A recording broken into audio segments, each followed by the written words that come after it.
the rise of the most feared army in world history. The first thing they noticed was not the sound of battle. It was the silence before it.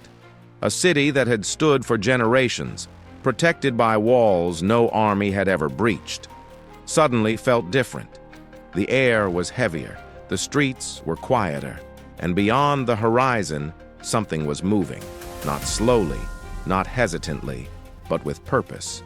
Messengers arrived breathless, their voices breaking as they tried to describe what they had seen. An army unlike any other, not disorganized, not reckless, but precise, controlled, relentless. Those who had faced them did not speak of tactics. They spoke of inevitability, because wherever this force appeared, resistance did not lead to victory. It led to collapse. Entire armies disappeared in a single encounter. Cities that once defied empires opened their gates without a fight.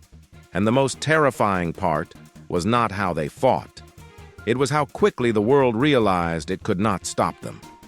This is not just the story of an army rising to power. This is the story of the moment. Fear itself began to spread faster than any soldier could march. A moment when the balance of power shifted, not gradually, but all at once. To understand how it happened, you need to step into the moment when everything changed. The day fear arrived, they did not know who they were. That was the first problem. Scouts had reported movement on the outskirts, but nothing unusual. Small formations, fast-moving units, easy to dismiss, the kind of force that any established army believed it could handle without difficulty. Then the first clash happened, and everything changed. The soldiers who faced them expected chaos. What they encountered instead was coordination. Movements so precise they felt rehearsed. Attacks that did not rely on brute force, but on timing. Pressure applied exactly where defenses were weakest. Lines broke before commands could be given. Cavalry units that should have held the flanks were already surrounded. Archers found themselves targeted before they could reposition. And within moments, the battlefield stopped making sense, because the enemy was not reacting. They were anticipating. Those who survived would later describe something difficult to explain, not just defeat, but disorientation, as if they had stepped into a form of warfare they did not understand, against an opponent that seemed to know their next move before they made it. And then came the retreat. Not a strategic withdrawal, a collapse. Orders lost in confusion, units scattered, discipline replaced by instinct. And as the survivors fled, they carried something far more dangerous than news of defeat. They carried fear. A fear that spread faster than any army could travel. A fear that reached cities before the soldiers did.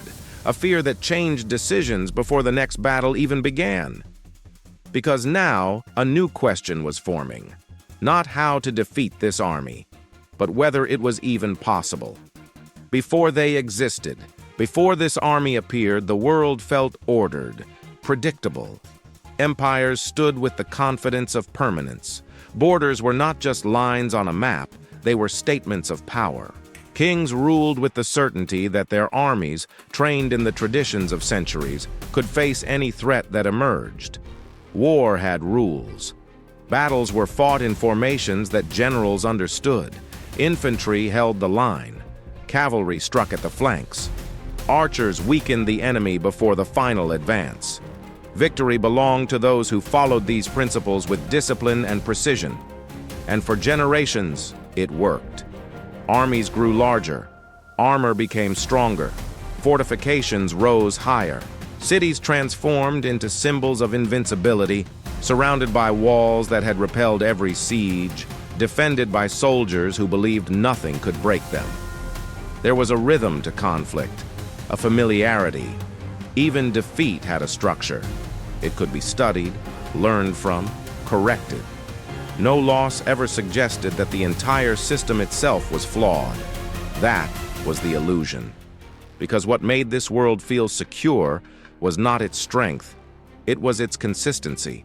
Every leader, every general, every soldier operated under the same expectations. They understood how war was supposed to unfold. They trusted that their enemies would think, move, and fight within the same boundaries. And that belief created something dangerous: comfort. Because when a system works for too long, it stops questioning itself. It becomes rigid, predictable, vulnerable in ways no one can see, because no one is looking for them. And that is the moment when disruption becomes inevitable. Because somewhere beyond the edges of this ordered world, a different kind of force was forming. One that did not follow the same logic. One that had not inherited the same traditions. One that had been shaped not by stability, but by pressure. And when that force finally moved, it did not just challenge the existing powers. It exposed them. Because everything that once made these empires strong was about to become their greatest weakness. The unlikely beginning. Long before they became feared, they were ignored, dismissed as scattered tribes, distant riders, people living on the edge of the known world where survival depended on endurance, not dominance. No great cities, no towering walls, no monuments to power, just open land, harsh, unforgiving, and endless. It was in this environment that they were shaped, not by comfort but by necessity, not by tradition but by adaptation. Every day demanded movement, every mistake carried a cost. There was no room for hesitation, no space for weakness to hide. From an early age, they learned what others only encountered in war: speed, precision, awareness. Children grew up on horseback, not as a skill to be learned later, but as a way of life. They understood distance the way others understood boundaries. They moved across vast terrain without losing direction, without losing cohesion.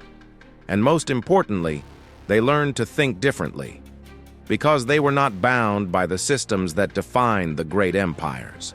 They did not inherit strategies written in books or passed down through generations of generals. They developed their own methods, shaped by the realities of a world where survival depended on constant adjustment. They became fluid, unpredictable, and that made them invisible in a way no one understood at the time. Because while empires focused on each other, measuring strength in numbers and fortifications, this force was evolving in a completely different direction, not growing larger but becoming sharper, not building walls, but learning how to move through any barrier. And when they finally began to organize under leaders who understood the power of what they had become, something changed. What had once been scattered became unified.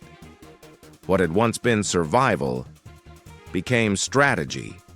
And what had once been ignored was about to become unstoppable. Because the world was not prepared for an army that had never learned how to fight like everyone else. They did not fight like anyone else. The first time armies faced them, they believed they understood what was happening. A fast-moving cavalry force, lightly armored, aggressive, nothing they had not seen before. So they responded the way they always had. Form ranks, hold position, wait for the enemy to commit, then counter with strength and discipline. But something was wrong. The enemy did not commit. They approached, attacked, and then withdrew before contact could be fully established. Arrows rained down with precision, not in chaotic bursts, but in controlled waves that targeted weak points in the formation. Just enough pressure to destabilize, never enough to fully engage, and then they disappeared, only to return from another direction. What seemed like hesitation was something else entirely: control. Because this army was not trying to win the battle in a single moment. They were shaping it, stretching it, breaking it apart piece by piece, until the enemy no longer knew where the real fight was happening. Commanders tried to adapt. They pushed forward, attempting to force a decisive clash. But every advance only pulled them deeper into a pattern they did not recognize. Their lines extended, cohesion weakened, communication faltered. And that was when it happened. The retreat that was not a retreat. The enemy turned and fled, just long enough to trigger pursuit. Victory seemed close, orders were given, units advanced faster, abandoning formation in the belief that the battle was already won. And then, in a single moment, everything reversed. The fleeing force stopped, turned, and struck from multiple directions at once. Encirclement, precision, timing so exact it felt inevitable. What had looked like an opportunity had been a trap, and by the time the realization spread through the ranks, it was already too late. Because this army was not fighting within the rules of war. They were rewriting them. And those who survived began to understand something far more dangerous than defeat. They were facing an enemy that could control not just the battlefield, but the decisions of everyone on it. The first destruction. It did not begin as a legendary battle. There were no signs that history was about to shift, just another campaign. Another army marching with confidence, carrying the weight of victories that had never been questioned. Their commanders had faced rebellions, rival kingdoms, and seasoned warriors. They knew how war worked, or at least they believed they did. The encounter began as expected. Scouts reported contact. Positions were taken. Orders were given with the calm assurance of men who had done this many times before. Then the pressure started. Not overwhelming, not immediate, just enough to disrupt the rhythm. Arrows striking with unsettling accuracy, movement at the edges of vision, signals that something was off, but not yet understood. The commanders reacted quickly, adjust formation, reinforce the flanks, maintain control.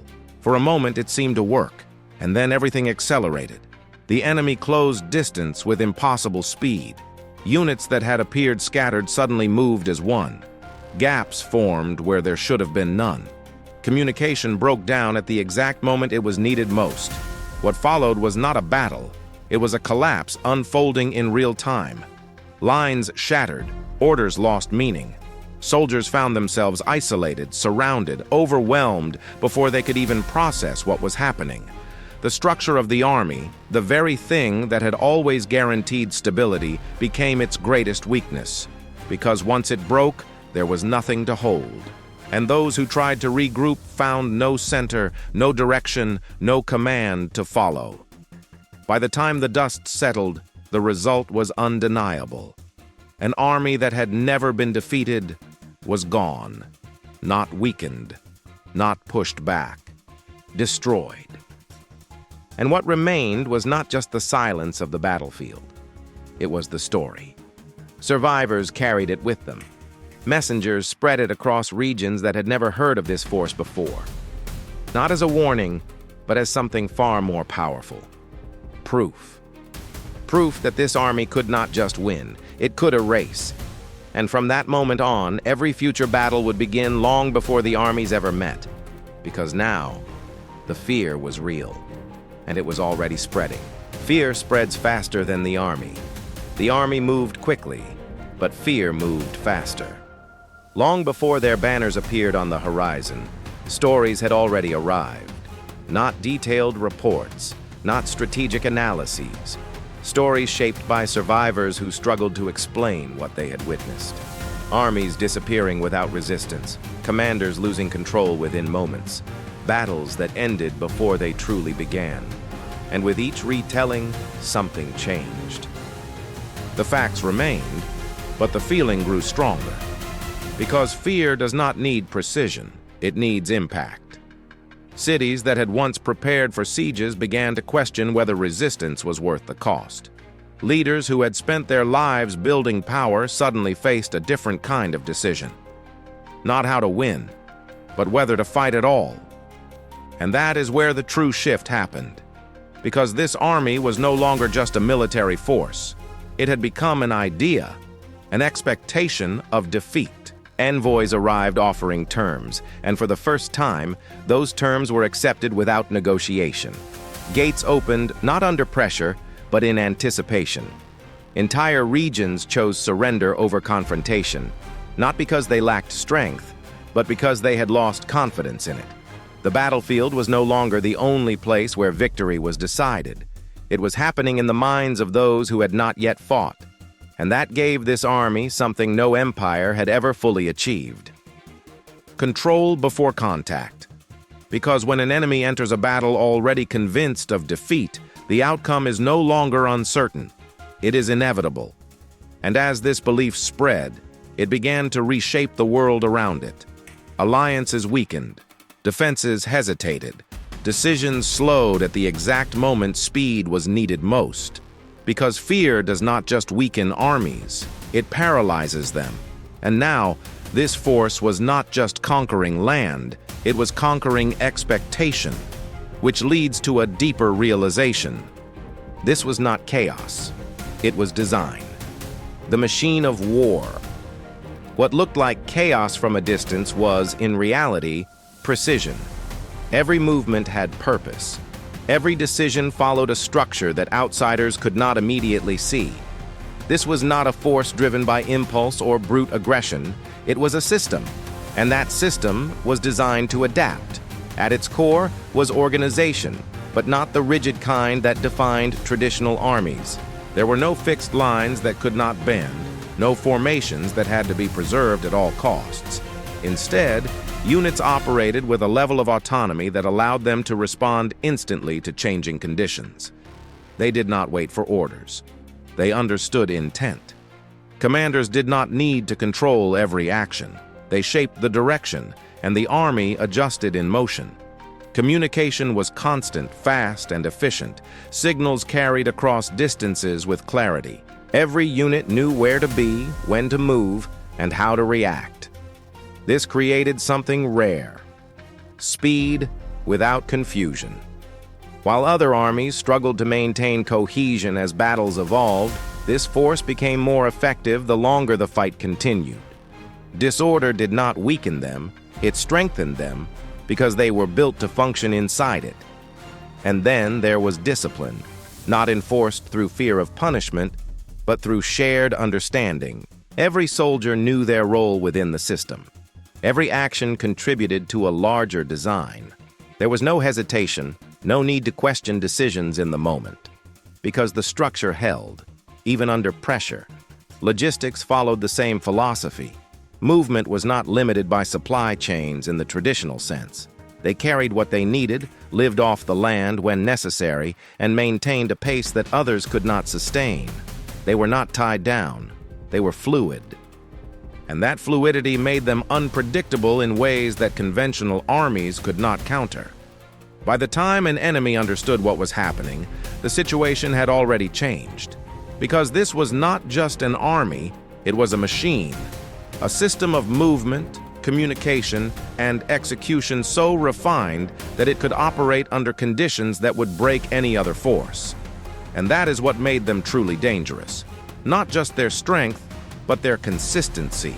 Because once a system like this is in motion, stopping it becomes something far more difficult than winning a single battle. It becomes a question of whether anything can disrupt it at all, why they couldn't be stopped. At first, their victories seemed surprising. Then they became consistent, and eventually, they felt inevitable. Because every army that faced them entered the battlefield with the same advantage: numbers, fortifications, experience. And yet, those advantages kept turning into liabilities the moment the fight began. The problem was not strength, it was expectation. Traditional armies relied on structure. They needed clear lines, stable communication, predictable movement. Their strategies were built around control: hold position, advance together, respond to threats as they appeared. But this enemy did not behave in ways that could be controlled. They refused to stay where they were expected. They avoided direct confrontation until it served them. They attacked where defenses were weakest, then disappeared before a counter could form. And this forced a reaction.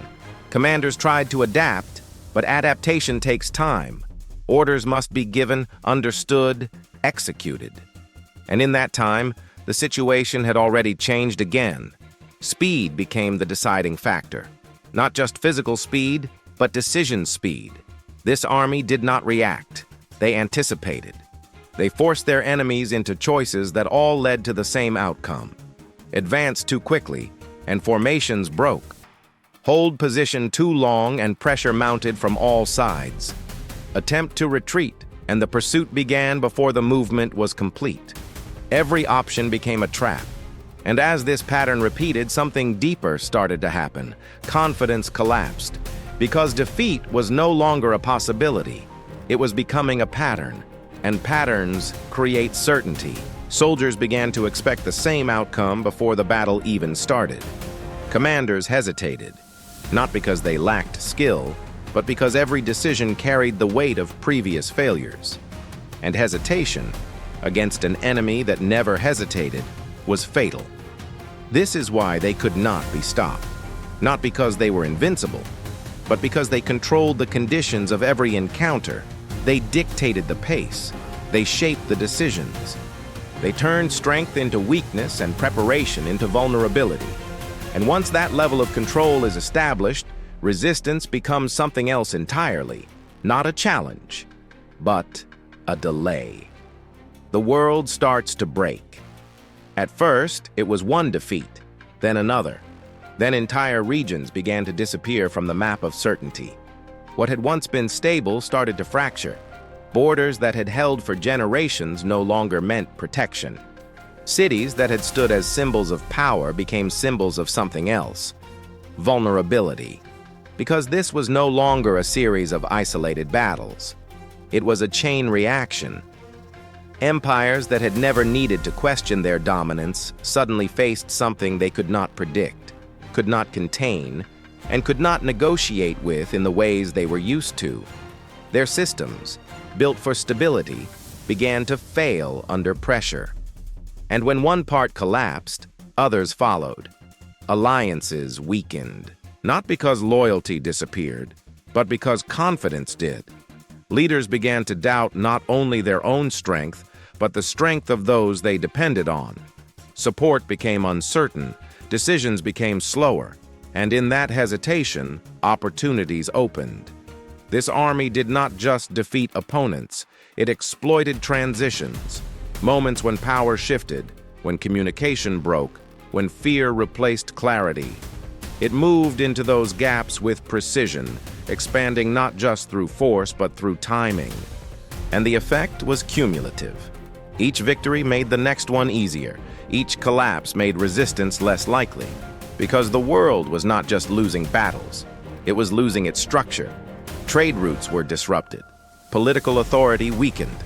Entire populations began to move, not out of strategy, but out of survival. The map was no longer defined by who ruled, but by who could still hold. And increasingly, fewer could. Because what this army was doing went beyond conquest. It was reshaping the balance of power itself, not gradually, but rapidly. And as this transformation accelerated, something became clear to those who were still watching closely. This was no longer a rise. It was domination. The moment of peak fear. There comes a point in every rise where resistance stops being a strategy and becomes a memory. This was that moment. By now, their name had already traveled farther than their armies. It carried weight, not just as a warning, but as a conclusion. Entire regions no longer asked whether they would arrive. They asked when. And when they did, the outcome felt predetermined. This was the height of their power. The moment when their presence alone was enough to change decisions before a single soldier moved. Cities that had once resisted great empires now opened their gates without negotiation. Leaders chose submission over confrontation, not because they lacked courage, but because they had seen what happened to those who resisted.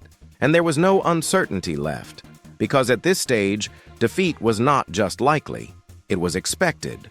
Their campaigns expanded across vast territories with a rhythm that felt unstoppable, each movement calculated, each objective clear, each victory reinforcing the same belief.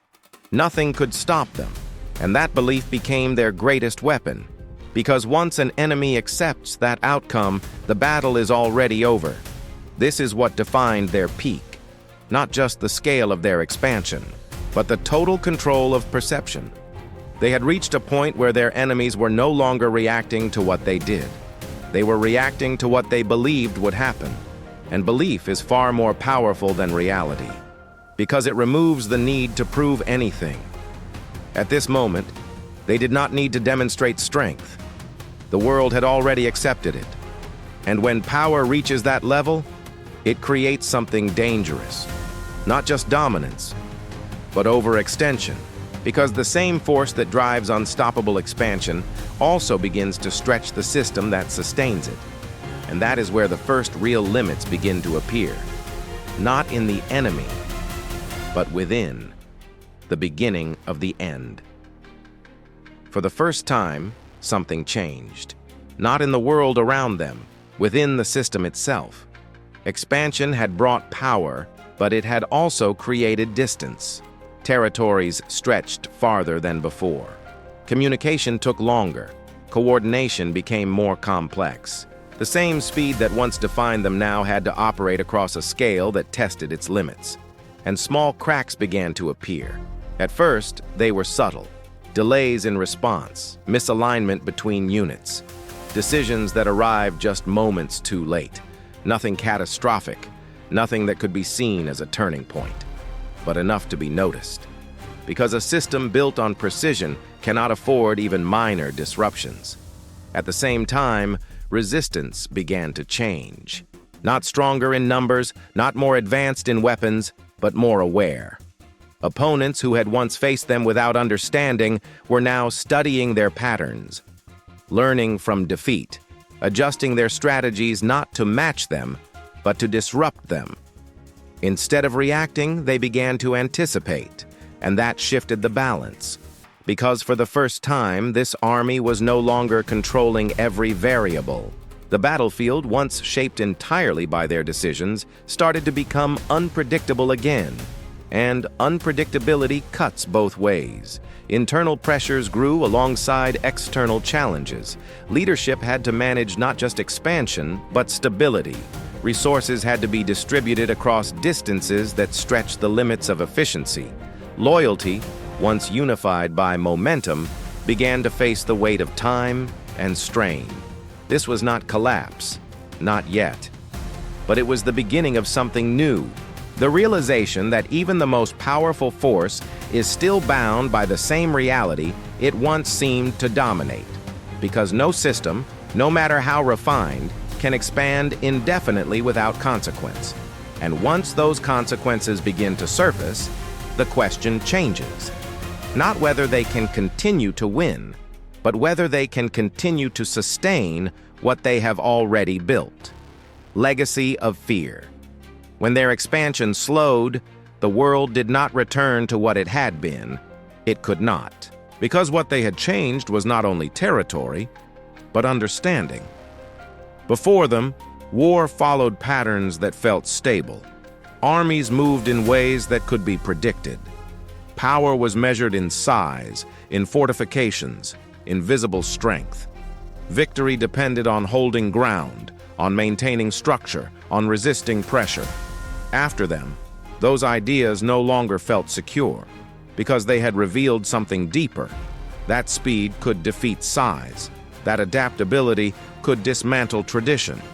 That fear, once introduced, could decide the outcome before a battle even began. And this knowledge did not disappear with them. It spread. Generals began to rethink strategy. Leaders questioned the systems they had inherited. Armies that once relied on rigid formations started to evolve, to move, to adapt in ways they never had before, because they had seen what happened to those who did not. Even their enemies carried their influence. That is the true measure of their legacy, not just the land they conquered, but the way they forced the world to change. Because once fear becomes part of warfare, it cannot be removed.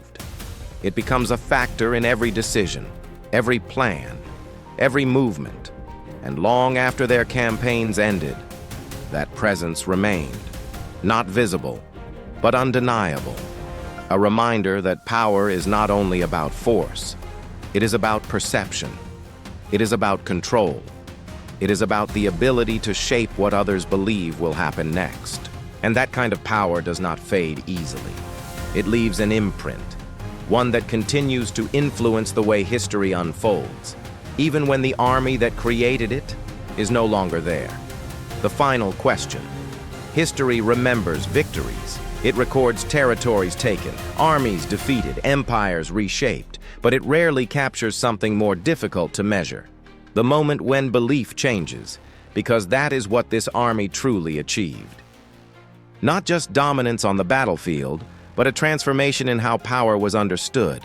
They forced the world to confront a new reality, one where strength alone was not enough, where tradition could become a weakness, where certainty could lead directly to defeat. And once that realization took hold, it could not be undone. Even after their expansion slowed, even after resistance adapted, even after the world began to stabilize again, something remained. A question. Because when an army rises so quickly, dominates so completely, and then begins to face its own limits, it leaves behind more than a legacy. It leaves behind uncertainty. Were they truly unstoppable? Or did they simply appear at a moment when the world was unprepared for something new? Was their dominance a reflection of their strength, or of the weaknesses they exposed in everyone else? And perhaps, the most important question of all. If the same conditions were to emerge again, if a force were shaped in the same way, driven by the same principles, would history unfold differently? Or would the world once again find itself facing something it does not fully understand until it is too late? Because the story of this army is not only about the past, it is a reminder. That power does not always come from what is expected, and when it does not, the consequences can reshape everything.